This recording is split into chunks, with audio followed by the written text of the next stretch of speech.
No sé cuántos de ustedes estaban en la congregación aquí en la iglesia ese domingo cuando tuvimos la visita de unos pastores del área de Irak. Me parece que eso fue hace como algún año y medio o dos, si no me equivoco. Quien los trajo para estar con nosotros fue el hermano Axel Lanause del programa Global Commission Partners, el cual él dirige. Y yo no sé si usted escuchó el testimonio de este pastor cuando testificaba sobre una de las personas encargadas de hacer promoción y de reclutar combatientes para ISIS. Tuvo una experiencia muy particular. La experiencia fue que en un sueño él veía a los profetas. Él conoce muy bien el Corán y el Corán habla de algunos de los patriarcas bíblicos del Antiguo Testamento que también nosotros conocemos. Así que en el testimonio este hombre dice que él puede identificar a Abraham, puede identificar a Jacob, y de momento él ve a una persona que viene caminando en el sueño hacia él y no le puede ver el rostro, pero él comienza a sentir esa corazonada y él dice: no puede ser. Y cuando está cerca de él, ese personaje le dice: pues yo soy Jesús. Sí, yo soy Jesús y quiero estar contigo. Despierta del sueño, se lo comunica a uno de los líderes de ISIS y ya usted sabe, lo amenazan con quitarle la vida. Él tiene una condena de por vida y por eso el nombre no lo podemos revelar, y vive huyendo entre los hermanos en Irak porque tiene sobre él, hay una palabra en particular que utiliza el Islam cuando es una fatua, yo creo que se llama, una fatua que es una condena de muerte para toda la vida, donde quiera que esté. Me llama la atención cómo este hombre, sin haber escuchado sobre Jesús, Jesús se le aparece. Número uno, porque nosotros en el día de hoy, desde que nos levantamos hasta que nos acostamos, y prácticamente nuestra cultura completa es una cultura invadida por el cristianismo. Y si alguno de nosotros dice: anoche soñé que Jesucristo, que Jesús se me había aparecido y me había dicho: estoy contigo, Alexis, en el trabajo ahí soldando, quizás algunos de nosotros diríamos: pues como Alexis es cristiano, no puede parecérsele otra cosa. Pero este hombre en particular, que proclamaba el Corán e inclusive era un reclutador para todo Medio Oriente de ISIS, ahora tiene una experiencia con el Cristo resucitado.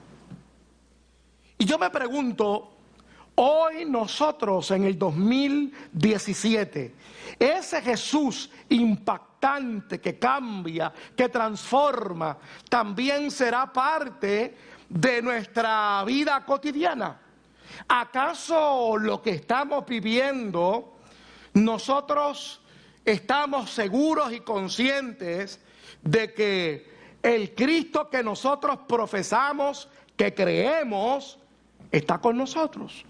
¿Cuánta realidad tiene ese Cristo en tu vida cotidiana, en tu vida lógica, en tu vida sentimental, en tu espiritualidad? ¿Cuánta realidad tiene ese Cristo, el Cristo resucitado? Que permítame decirle, son cientos de testimonios. Y yo les prometo que yo espero próximamente comunicarme con Axel, porque queremos que esté con nosotros en una campaña misionera. Y yo quiero decirle, yo quiero que me cuentes cuánto testimonio hay, porque Axel se pasa visitando el mundo entero y siempre que nos vemos, tiene testimonios espectaculares de esa presencia de Jesucristo sobre la faz de la tierra. ¿Cuántos dicen gloria a Dios? Aleluya.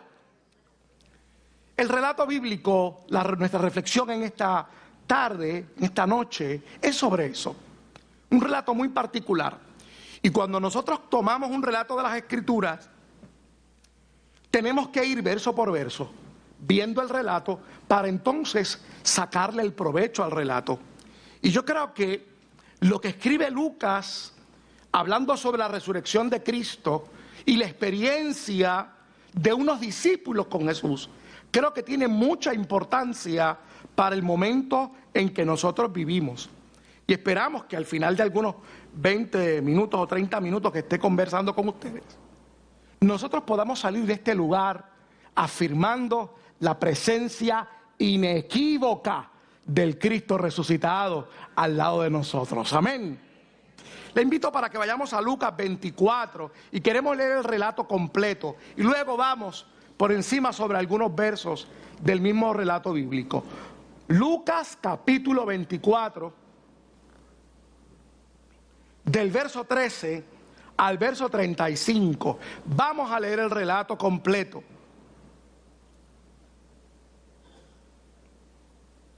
Necesitamos a la presencia de Jesús de manera inequívoca. Este viernes pasado, y de eso ahorita tocamos algo de eso, ¿verdad?, dentro de nuestra reflexión. Pero este viernes pasado, que hubo el maratón de oración, esto estaba aquí sabroso y exquisito. Había una presencia del Señor. Todos los que estábamos aquí no nos queríamos ir. Yo vine por un par de horas, tenía otros compromisos y lo llamé cancelando a Edwin. Cancelamos para rápido porque había que quedarse en la casa del Señor. Por el día esto estuvo glorioso. Dice la Escritura, y he aquí 2 de ellos iban el mismo día a una aldea llamada Emaús, que estaba a 60 estadios de Jerusalén. Esos son como algunos 11 kilómetros, algunas 5 o 6 millas, 8 millas. E iban hablando entre sí de todas aquellas cosas que habían acontecido. Sucedió que mientras hablaban y discutían entre sí, Jesús mismo se acercó y caminaba con ellos. Mas los ojos de ellos estaban velados para que no le conociesen. Y les dijo, ¿qué pláticas son estas que tenéis entre vosotros mientras camináis? ¿Y por qué estáis tristes? Respondiendo uno de ellos, que se llamaba Cleofas, le dijo, ¿eres tú el único forastero en Jerusalén que no ha sabido las cosas que en ella han acontecido en estos días? Entonces él les dijo, ¿qué cosas? Y ellos le dijeron de Jesús Nazareno, que fue varón profeta, poderoso en obra y en palabra delante de Dios y de todo el pueblo. Y cómo le entregaron los principales sacerdotes y nuestros gobernantes a sentencia de muerte y le crucificaron. Pero nosotros esperábamos que Él era el que había de redimir a Israel. Y ahora, además de todo esto, hoy es ya el 3er día que esto ha acontecido. Aunque también nos ha asombrado unas mujeres de entre nosotros, las que antes del día fueron al sepulcro. Y como no hallaron su cuerpo, vinieron diciendo que también habían visto visión de ángeles, quienes dijeron que Él vive. Y fueron algunos de los nuestros al sepulcro y hallaron así como las mujeres habían dicho, pero a Él no le vieron. Entonces Él, Jesús, les dijo, oh insensatos y tardos de corazón para creer todo lo que los profetas han dicho. ¿No era necesario que el Cristo padeciera estas cosas y que entrara en su gloria? Y comenzando desde Moisés y siguiendo por todos los profetas, les declaraba en todas las Escrituras lo que de él decían. Llegaron a la aldea a donde iban y él hizo como que iba más lejos. Mas ellos le obligaron a quedarse diciendo, quédate con nosotros porque se hace tarde, el día ya ha declinado. entró pues a quedarse con ellos. Y aconteció que estando sentado con ellos a la mesa, tomó el pan y los bendijo, lo partió y les dio. Entonces les fueron abiertos los ojos y le reconocieron, mas él se desapareció de su vista. Y se decían el uno al otro: ¿no ardía nuestro corazón en nosotros mientras nos hablaba en el camino y cuando nos abría las Escrituras? Y levantándose a la misma hora, volvieron a Jerusalén y hallaron a los 11 reunidos, a los que estaban con ellos, que decían: ha resucitado el Señor verdaderamente y ha aparecido a Simón. Entonces ellos contaban las cosas que les habían acontecido en el camino y cómo le habían reconocido al partir el pan. Este es un relato poderoso de la iglesia y poderoso para la iglesia. Inclusive, si usted mira los últimos versos, cuando comenzaron a llamarse cristianos, dice el relato de las Escrituras, se llamaban en primer lugar los del camino. Y llama la atención el hecho de que el evangelista Lucas hable sobre ese camino importante que recorre la humanidad hasta encontrar al Cristo resucitado. Y no solamente encontrarle, sino que el que se encuentra con él se hace testigo de él y habla a otros de esa presencia única que provoca Jesucristo en la vida de los hombres y las mujeres. El relato comienza hablando de la experiencia que nosotros hoy podemos aprovechar para decir los peligros de la vida, los peligros que siempre estarán presentes mientras nosotros transitemos el peregrinar de la vida. Se habían alejado en primer lugar de Jerusalén, comienza diciendo el relato bíblico, iban camino a Emaús, ya habían transcurrido algunas 8 o 11 millas de distancia. Y la primera pregunta que nos hacemos: ¿qué hacían estos dos discípulos de Jesús caminando en dirección contraria cuando la dirección y la directriz de Jesús había sido que se quedaran en Jerusalén? Las malas noticias, los momentos duros de la vida hacen que algunas veces nosotros huyamos de Jerusalén. Jerusalén significa ciudad de paz. Emaús significaba fuente de agua templada. Querían templarse el sistema de vida, pero no hay forma de templar nuestra vida si no es entendiendo el propósito fundamental de Dios para nuestra vida. Jerusalén, ciudad de paz, ciudad de Dios, significa el propósito de Dios para con los hombres.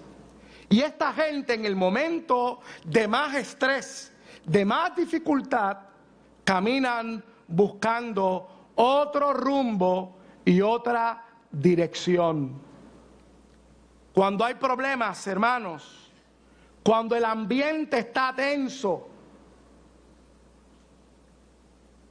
cuando no se nos habla de esperanza y de recuperación, parece que la mejor alternativa es irnos lejos de Jerusalén.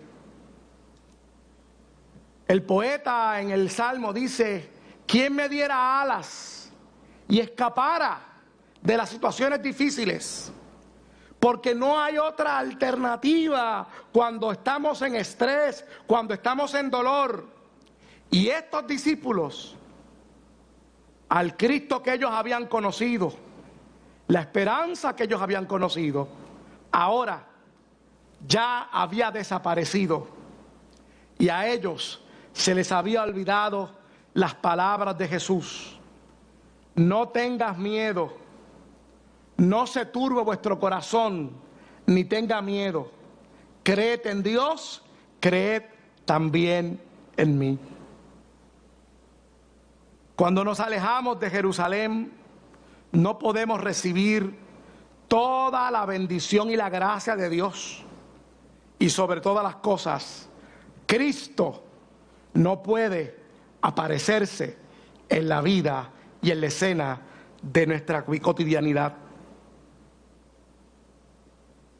Ellos iban hablando de todo lo que había sucedido, lo estaban tergiversando, estaban sacando las experiencias de ellos fuera de contexto y finalmente cayendo en incredulidad. Usted no se ha dado cuenta que cuando usted comienza a hablar del problema, comienza dando datos y como que esos datos como que uno los va como que sazonando con un poquito de eso que llamamos nosotros media exageración. Dígame si es cierto o no es cierto, como decía aquí el abogado. Comenzamos narrando la experiencia que ha afectado a nuestra vida, pero seguimos como que añadiéndole un poco más, ¿verdad? Obviamente, eso es lo que llaman esa gente que son comunicadores. Es la mezcla de ideas y sentimientos que provoca, como diríamos en buen creol puertorriqueño, una melcocha de ideas y pensamientos que a la hora de la verdad no son cónsonos con la realidad. Jesús les había preguntado a ellos en un brainstorming a ver si habían pasado el examen.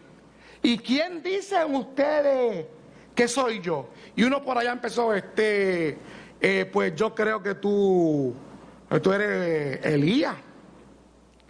Y el otro, bueno, yo no sé. Y comenzaron a decir un montón de disparates. Y la mitad de ellos no había pasado ese examen.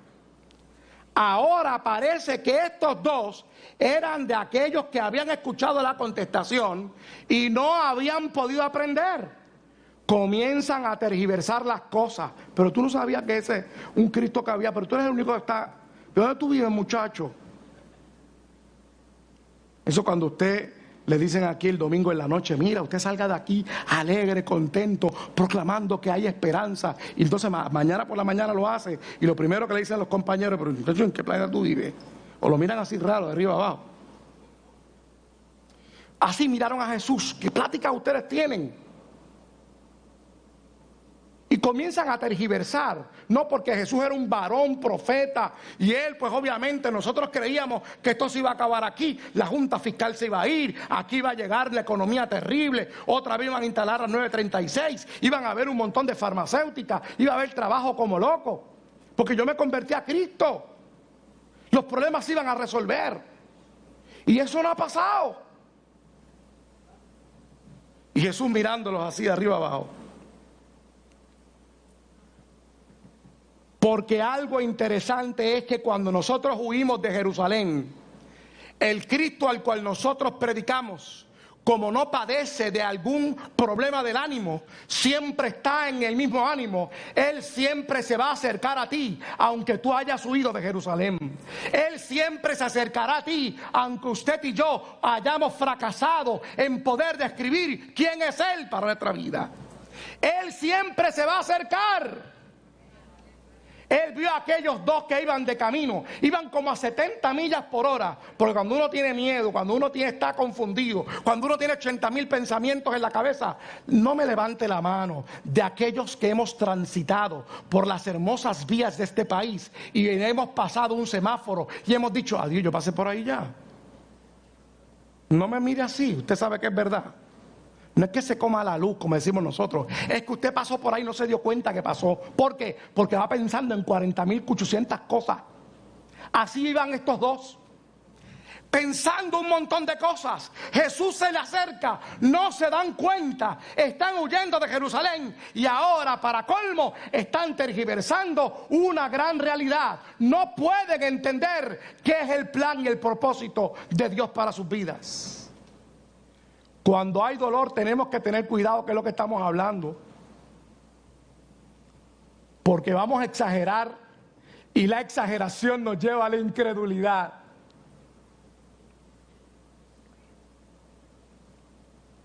Comenzaron a hablar cosas.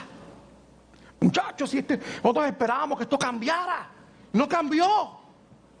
Jesús le había dicho un montón de veces: yo vengo a hacer la voluntad del Padre. Mi reino no es de este mundo. Lo había declarado claro a sus discípulos. Pero cuando hay temor, cuando hay confusión, tergiversamos la verdad de Jesucristo. La experiencia que usted ha tenido con Jesucristo es suficiente, poderosa, para poder transformar su vida y para poder ser testigos. Pero si nosotros hacemos una mezcolanza espectacular de problemas y de formas de interpretar lo que estamos viviendo con esa realidad de un Cristo vivo, llegaremos a una incredulidad espectacular. ¿Cómo es eso? Porque usted está hablando cosas que no tienen sentido. ¿Cómo que no tienen sentido? Pues usted está hablando de que hay problemas, pero usted se le ha olvidado que la palabra del Señor dice: más son los que están con nosotros que los que están con ellos. A nosotros se nos olvida lo que dice la Escritura, y Jesucristo es el mismo ayer, hoy, por todos los siglos. Se nos olvida lo que dice la Escritura: el mundo pasa y sus concupiscencias, mas aquellos que aman, que buscan y viven para Dios, harán la voluntad de Dios para siempre. Se nos olvida. Y esa mezcla crea incredulidad. Había mucha tristeza. Había mucha confusión. Y sobre todas las cosas, había un impedimento espectacular para poder ver y reconocer a Jesús. ¿Qué hacemos entonces? ¿Qué es lo que pasa para que esta gente entonces comiencen a ver a Jesús? Comiencen a entender que Jesús está presente, que a Él no se le escapa un plan, que a Él no se le olvida un detalle en la agenda, que a Él sencillamente lo que desea hacer bien para nosotros. Para ti lo que tengo son pensamientos de paz, dice la Escritura.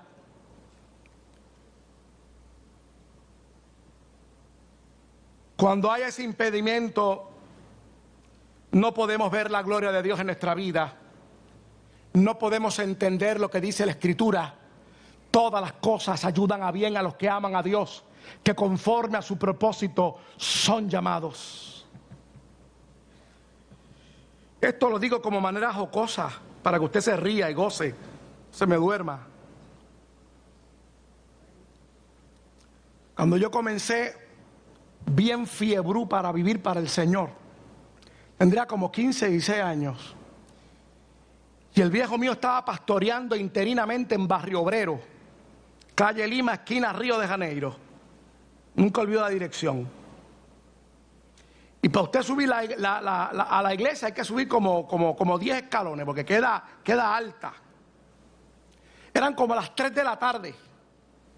Y el viejo me dice: vamos a hacer unas visitas a una gente. Y yo: pues vamos para allá. El viejo se compró una guagua Volkswagen como del 60 y algo. Porque el viejo decía: ahí meto a todo el mundo para llevarlo para la iglesia. Él era un pastor evangelista. Oramos. Y cuando bajamos, encontramos la tapa de la batería de la guagua, porque los motores de las Volkis están atrás, levantados así. Nos habían robado la batería allí frente a la iglesia. Y yo, bien espiritualista, le digo: papá, todas las cosas obran para bien. El viejo me mira enfogonado y me dice: ¿qué obra para bien, muchacho? Ahora no podemos visitar a la gente que queríamos visitar. Nunca había visto al viejo enfogonado. Yo creía que le había dicho lo más grande, lo más espiritual del mundo, y él me regañó. ¿Qué obra para bien? Ahora no podemos hacer las visitas que queríamos. Y yo: anda. El impedimento que viene a la vida de los hombres y las mujeres cuando nos envolvemos en los dolores de la vida, provocan que no podamos entender y ver a un Cristo que quiere caminar con nosotros. Siempre habrá una intencionalidad del reino para con nuestras vidas. Nada de lo que le sucede a los discípulos del Señor sucede por casualidad. Nada de lo que sucede en el camino que tienen que recorrer aquellos que han confesado a Jesucristo sucede al azar. Si el velo se quita, podemos entender el propósito. Entonces, ¿qué hacemos? ¿Qué hacemos para poder ver a Jesús a nuestro lado? ¿Qué hacemos para caminar con Él y entender el propósito? En primer lugar, hay que escucharlo. Hay que escuchar su palabra y su corrección. La Escritura dice en Juan 10:27 que aquellos que escuchan su voz, Él los atiende. Aquellos que escuchan su voz son sus ovejas. Y la Escritura dice que la única manera de nosotros poder entender, ver, palpar a Jesús en nuestra vida es a través de las Escrituras. Y ellas son las que dan testimonio de mí. Hay que abrazar las Escrituras. Hay que escuchar la voz de Dios para nuestra vida. Sí, hay que decirle a nuestros vecinos, hay que decirle a nuestros hijos, hay que decirle a nuestros familiares que Dios ha hablado en nuestra vida. No importa que lo miren raro, Él habla todavía en el siglo XXI.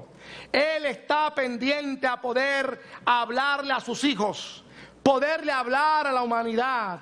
Y en esta hora la Escritura es la mejor fuente para que el hombre y la mujer puedan escuchar la voz de Dios, la voz de Cristo y poder entender que Él está a nuestro lado.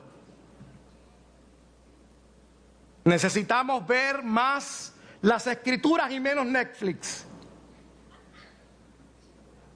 Menos series de Netflix. Son buenas, entretienen. La única que da testimonio de Cristo en nuestra vida son las Sagradas Escrituras, es la Biblia.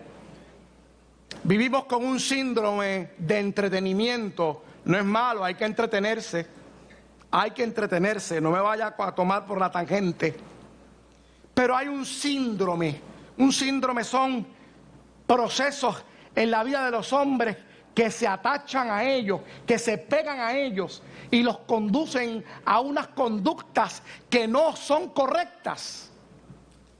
Y hay un síndrome de entretenimiento, todo lo que me entretenga. Ahora tenemos los smartphones. Y yo le decía, me parece que no sé si se lo decía a ustedes, que cuando se diseñó la consola de entretenimiento PlayStation, no se pensó en los niños, se pensó en los adultos de 20 y pico de años en adelante. ¿Por qué? Porque el mercado se dio cuenta que había y hay una necesidad, por así decirlo. Ahorita cantábamos, tengo hambre de ti.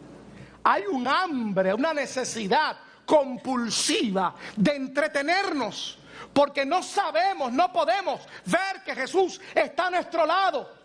Por eso es que Jesús le dice a estos dos discípulos, ¿qué pláticas son esas que ustedes tienen entre vosotros? Se estaban entreteniendo en el problema, se estaban entreteniendo en el dolor, se estaban entreteniendo en la tristeza y no podían ver que el que podía solucionar todas las cosas estaba a su lado.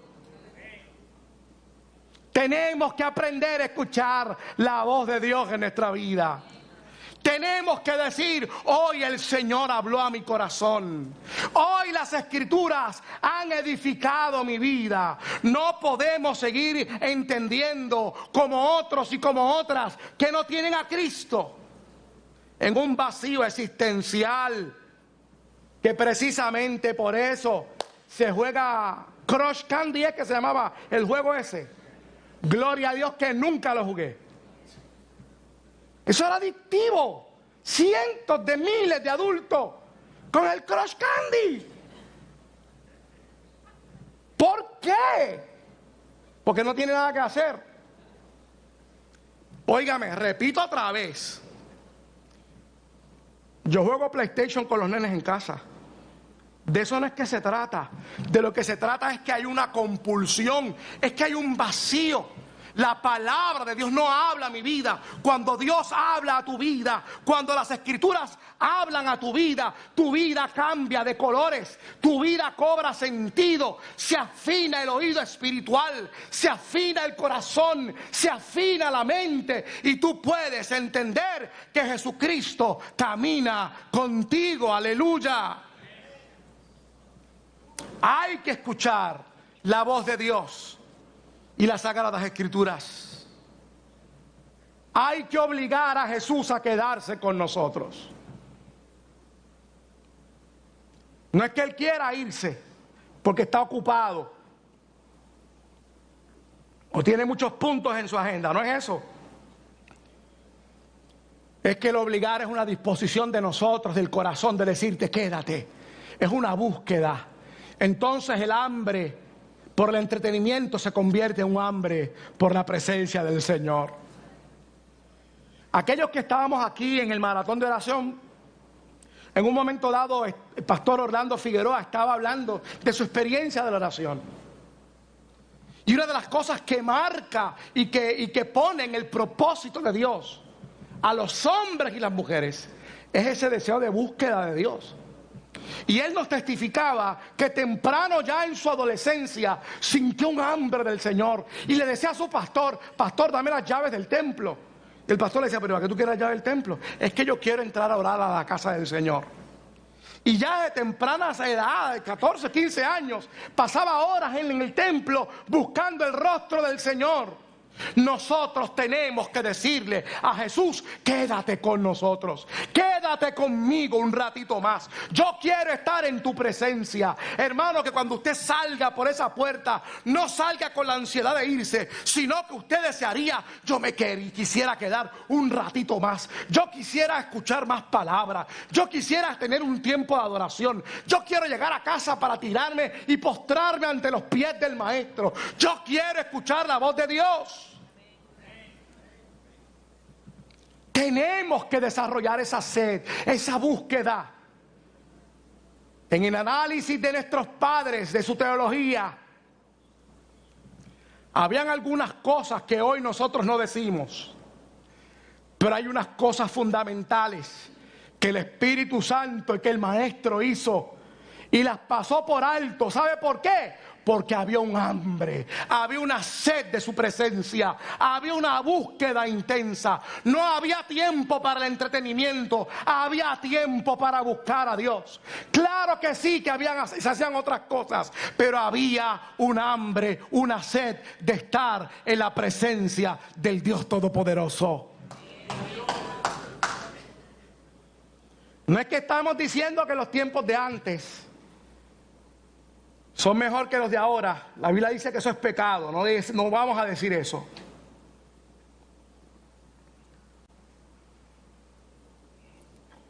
Pero hay cosas que funcionan que no se deben de cambiar. Y si nosotros queremos volver a ver a Jesús a nuestro lado, que haya una mano levantada: espérate, pastor, párate ahí. Yo tengo que testificar que Jesús se apareció en casa. Yo tengo que testificar que se apareció en el vecino y hoy el vecino le sirve a Dios. Esas cosas son producto de nosotros decirle a Jesús: quédate conmigo hoy. Hay que sentarnos a la mesa.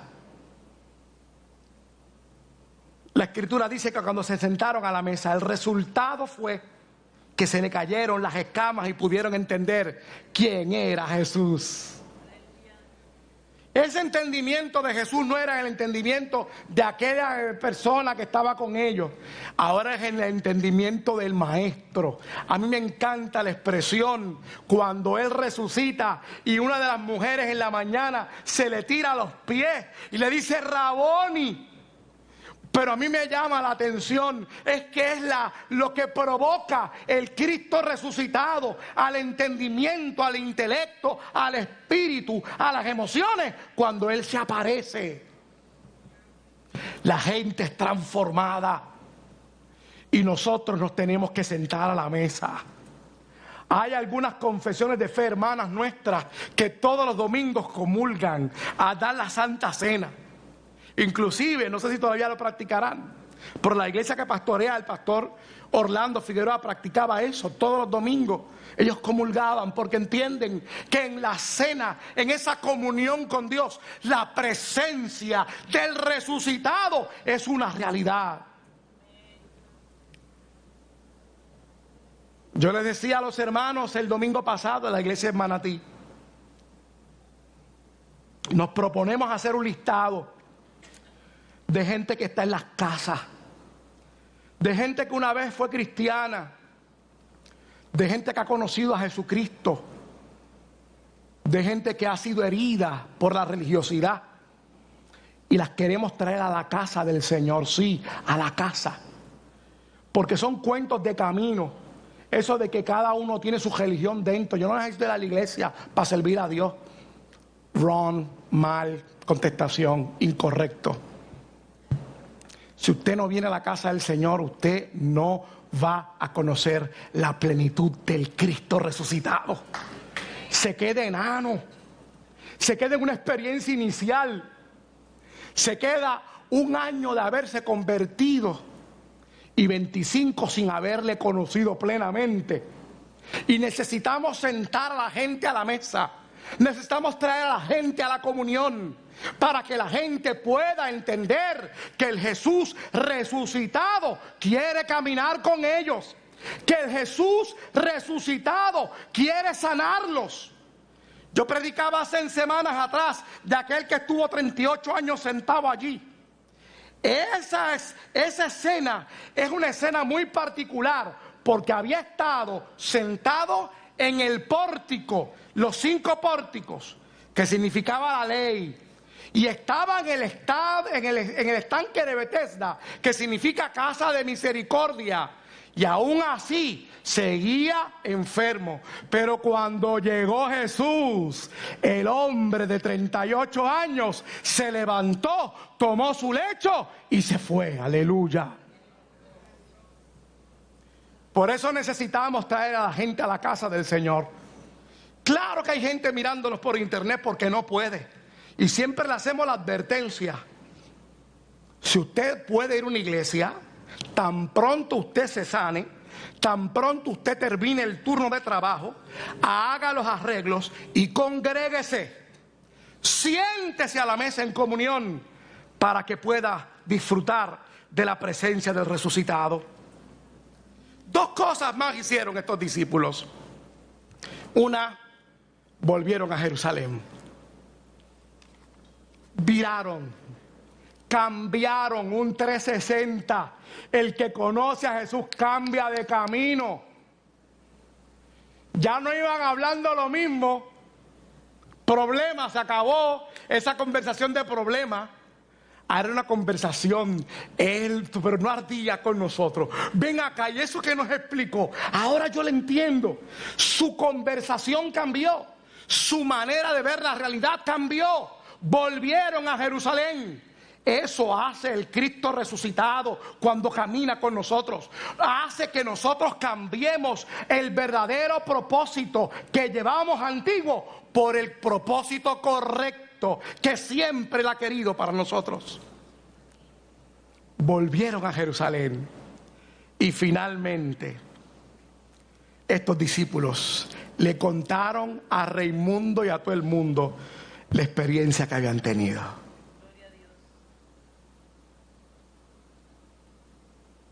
Que podamos ser ávidos en contar las experiencias hermosas del Cristo resucitado con nosotros. Cuántos milagros el Señor ha hecho en tu vida.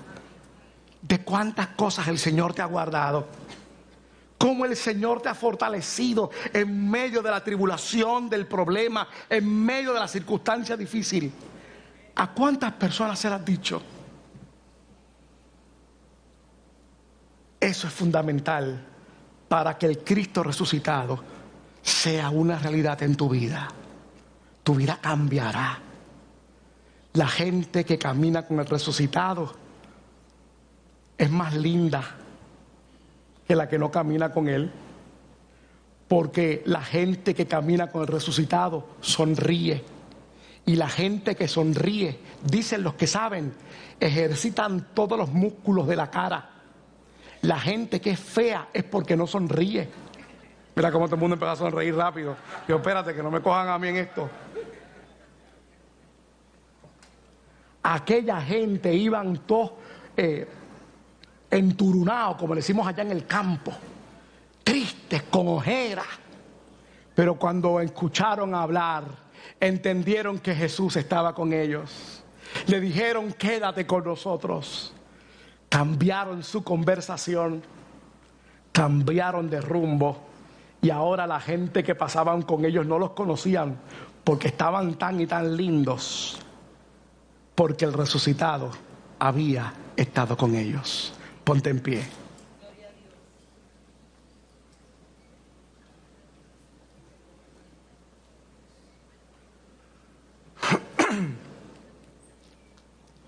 En esta noche, ¿para dónde vas? Simbólicamente hablando, ¿para dónde vas? ¿Vas para Jerusalén o vas para Emaús? ¿Estás huyendo? ¿Crees que vas solo o Cristo va contigo? ¿Le has dicho quédate conmigo o has sencillamente evadido el tema y hemos estado hablando más que de problemas nada más? Y con la radio en todas las emisoras habidas y por haber, con todos los chismes y embustes que meten, y lo que tenemos en la cabeza es un revolú y estamos tristes. ¿Estás así en esta noche o vas para Jerusalén? ¿O vas sonriendo porque has visto al Mesías? Cierra tus ojos en esta hora. Señor, gracias por tu palabra. Y ahorita, hace algunos minutos atrás, agradecíamos tu presencia. Oh, cuánto te necesitamos. Hoy te necesitamos más que ayer, Señor. Y mañana confesaremos que te necesitamos más que hoy. Gracias, gracias, gracias. ¿Qué puede haber en lo profundo de nuestra vida? Tantas situaciones difíciles que las hemos incorporado a nuestro corazón para poder manejarlas, para poder buscar soluciones. Y te hemos olvidado que estás a nuestro lado. Has caminado con nosotros tanto rato y nosotros pendientes solamente a los problemas, a la tristeza, al dolor. Señor, perdónanos en esta hora, perdónanos. Ayúdanos a entender que tú estás aquí. Señor, quédate con nosotros. Queremos sentarnos a la mesa para reconocer tu plenitud y tu deidad plena, plena. Reconocer que tú eres la imagen del Dios invisible. Que tú, oh Dios, te has dignado, Padre, en darnos a Jesús, tu Hijo, para que esté con nosotros todos los días hasta el fin del mundo. Señor, gracias, gracias por Jesús. Gracias, Señor. Quédate conmigo, quédate con mi hermano. Te voy a agarrar fuerte de la mano. No quiero soltarte un minuto, Señor. Yo quiero llegar a Jerusalén, testificarle a otros que tú eres real. Gracias, Jesús. Gracias. Si en esta noche hay alguien que todavía no conoce a Jesús, yo quiero que levantes tu mano donde estás si todavía no le conoces y salgas aquí conociéndole. ¿Habrá alguna vida que todavía no confiesa a Jesús? Ahorita el pastor Nestalí me confesaba y me decía que había un muchacho que se llama Jesús también, pero Jesús había venido muchos años aquí. Y hace unos días, unas horas atrás, me había dicho, tú sabes que yo vengo aquí, pero yo nunca he confesado a Dios. Así me dijo. Y le dije, tú lo vas a hacer. Y esta mañana levantó su mano y confesó a Jesucristo como su Salvador. Pasaron muchos años y Jesús venía aquí, pero muchos años. Y en esta noche yo te pregunto, si conoces a Jesús, si no le conoces, levanta tu mano, permite en esta hora que Él entre a tu corazón. ¿Habrá alguna vida? ¿Habrá alguna vida que quiere reconciliar su vida con Jesús? Que alguna vez estuvo caminando con el Señor. Acá hay una vida, qué bueno. ¿Quieres? Corremos juntos, pasa conmigo, ven, pasa por aquí, vamos a orar.